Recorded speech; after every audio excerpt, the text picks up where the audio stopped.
Hello students, आज की हमारी वर्कशीट है वर्कशीट नंबर 9 और ये क्लास 6 की साइंस की वर्कशीट है। डेट है 23 अक्टूबर 2020। तो आज की वर्कशीट में हम लोग भोजन के घटक के बारे में जानेंगे। चलिए हम देखते हैं कि भोजन के कौन कौन से घटक होते हैं और उनके अभाव से कौन कौन से रोग हो सकते हैं।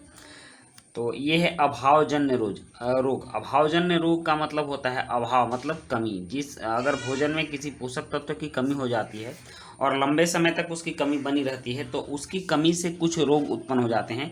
आज हमें वही जानना है कि किस पोषक तत्व की कमी से कौन से रोग हमें होते हैं। चलिए शुरू करते हैं। कह रहा है कि एक व्यक्ति खाने के लिए पर्याप्त भोजन पा रहा है, मतलब बहुत सारा भोजन वो खा रहा है, लेकिन कभी कभी उसके भोजन में किसी विशेष पोषक तत्व की कमी हो जाती है। यदि यह कमी लंबे समय तक रहती है तो वह व्यक्ति उसके अभाव से ग्रसित हो जाता है। मान लीजिए आप भोजन कर रहे हैं और उसमें विटामिन सी आपको नहीं मिल रहा है और काफ़ी लंबे समय तक विटामिन सी नहीं मिल रहा है, तो इसकी कमी से होने वाले रोग जैसे स्कर्वी वगैरह आपको हो सकते हैं। एक या अधिक पोषक तत्वों का अभाव हमारे शरीर में रोग अथवा विकृतियां उत्पन्न कर सकता है। और अगर कोई एक पोषक तत्व आपको नहीं मिल रहा है या फिर एक से ज़्यादा पोषक तत्व नहीं मिल रहे हैं तो उसकी वजह से आपके शरीर में कोई रोग हो सकते हैं या फिर कोई कमी हो सकती है। वे रोग जो लंबी अवधि तक पोषकों के अभाव के कारण होते हैं उन्हें अभावजन्य रोग कहते हैं। अगर कोई पूछेगा कि अभावजन्य रोग किसे कहते हैं तो आप बताएंगे वे रोग जो लंबी अवधि तक पोषकों के अभाव के कारण होते हैं, पोषक तत्वों के अभाव के कारण होते हैं, उन्हें अभावजन्य रोग कहते हैं। जैसे आप देख लीजिए, यदि कोई व्यक्ति अपने भोजन में पर्याप्त प्रोटीन नहीं ले रहा हो तो उसे कुछ रोग हो सकते हैं, जैसे वृद्धि का रुक जाना। प्रोटीन से वृद्धि होती है हमारे शरीर में और शरीर बढ़ता है या शरीर का विकास भी प्रोटीन पर ही निर्भर करता है। तो अगर आप प्रोटीन नहीं ले रहे हैं तो आपकी वृद्धि रुक जाएगी, आप छोटे हो सकते हैं या फिर शरीर आपका दुबला पतला दिखेगा, चेहरे पर सूजन आ जाएगा, बालों के रंग का उड़ना, बाल के रंग उड़ जाएंगे और त्वचा की बीमारियां तथा पेचिश हो सकते हैं। तो ये सभी रोग आपको प्रोटीन की कमी से हो सकते हैं। यदि प्रोटीन तथा कार्बोहाइड्रेट दोनों ही किसी व्यक्ति के आहार से लंबे समय तक गायब रहे। आपने जाना है कार्बोहाइड्रेट क्या करता है और प्रोटीन क्या करता है। प्रोटीन हमारे शरीर की वृद्धि करता है और कार्बोहाइड्रेट ऊर्जा देता है। तो ये अगर लंबे समय तक गायब रहे तो उसकी वृद्धि पूरी तरह से रुक जाएगी। ऐसा व्यक्ति दुबला पतला हो जाएगा, वह इतना कमज़ोर हो जाएगा कि चलने में भी असमर्थ होगा। इसलिए भोजन में सारे पोषक तत्वों की आवश्यकता जरूरी है। उसके बाद है विटामिन या खनिज और अभावजन्य रोग या विकार और लक्षण।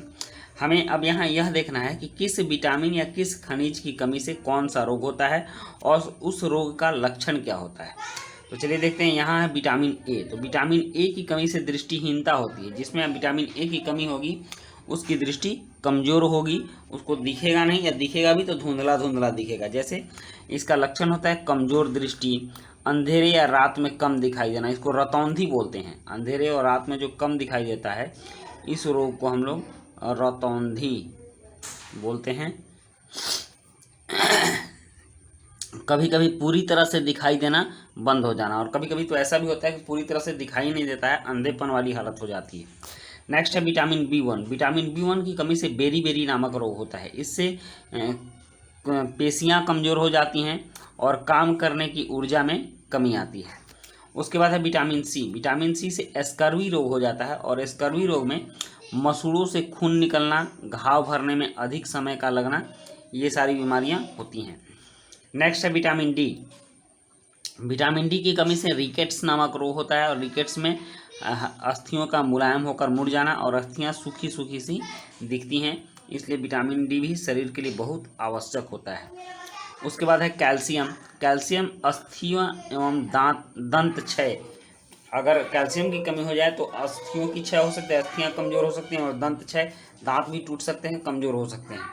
तो इसका लक्षण है कमज़ोर अस्थियां और दंत क्षय मतलब दांतों का टूटना। और उसके बाद है आयोडीन। आयोडीन घेघा रोग होता है, इसको गाइटर भी कहते हैं। इसमें गर्दन फूल जाता है। देख लीजिए यहाँ इस व्यक्ति का गर्दन फूला हुआ है। तो इसका लक्षण होता है कि गर्दन की ग्रंथि का फूल जाना, बच्चों में मानसिक विकलांगता मतलब दिमाग का कमज़ोर होना, मानसिक विकलांगता आ जाती है। और आयरन आयरन की कमी से अरक्तता, खून की कमी हो जाती है, जिसको एनीमिया कहते हैं, और इससे काफ़ी कमजोरी आती है।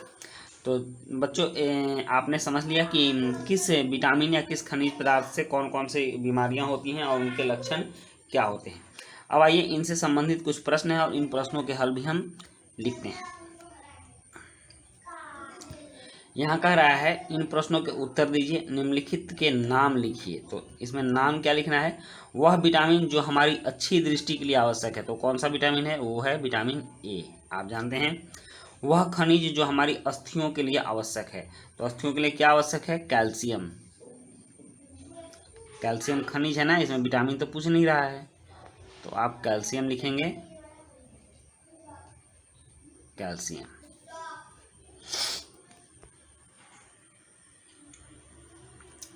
तो बी का हो गया कैल्शियम, इसका ए हो गया, इसका कैल्शियम हो गया, और सी का वह विटामिन जो हमारे घाव जल्दी भरने के लिए आवश्यक है। तो वो विटामिन है विटामिन सी। तो आपने तीनों का उत्तर समझ लिया। इसका ए होगा, इसका कैल्शियम होगा,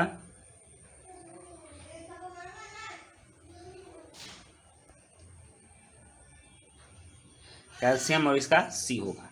अब कुछ रिक्त स्थानों को भरना है, उसे देख लेते हैं। यहाँ रिक्त स्थानों में है कि ए है, डैश है, यहाँ पर डैश विटामिन डी के अभाव से होता है। तो विटामिन डी के अभाव से कौन सा रोग होता है? रिकेट्स होता है, हड्डियाँ सूख जाती हैं, रिकेट्स,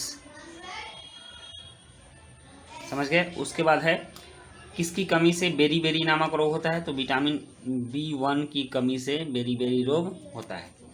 विटामिन सी के अभाव से कौन सा रोग होता है? तो स्कर्वी रोग होता है।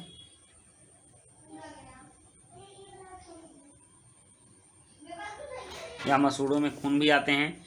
और हमारे भोजन में किसकी कमी से के अभाव से रतौंधी होती है? तो विटामिन ए की कमी से रतौंधी होती है। तो इस तरह से आपने फिल इन दी ब्लैंक्स भी बना लिया। आप देख लीजिए, ए में रिकेट्स, बी में B1, और सी में स्कर्वी, और डी में ए होगा। और इस तरह से ये जो आपका जो चैप्टर है ये बहुत जगह पूछा जाता है और काफ़ी महत्वपूर्ण चैप्टर है, इसलिए आप लोग इसको बहुत अच्छे से पढ़ लेंगे और याद भी कर लेंगे। अपने कॉपी में इसका एक चार्ट भी बना लेंगे और उसको समय समय पर देखते रहेंगे। इससे क्या होगा कि इससे एक तो ये फ़ायदा होगा कि आप भोजन में सारे पोषक तत्व समय समय पर ले लेंगे, और उसके बाद आप इस चैप्टर से जो प्रश्न आते हैं, हर जगह प्रश्न आते हैं, तो उन प्रश्नों के उत्तर भी आप बहुत आसानी से लिख सकते हैं। और इसी के साथ आपकी वर्कशीट ये कंप्लीट होती है और आपने पूरी वर्कशीट देखी, इसके लिए आपको बहुत बहुत धन्यवाद। मिलते हैं हम लोग नेक्स्ट वर्कशीट में, तब तक के लिए गुड बाय।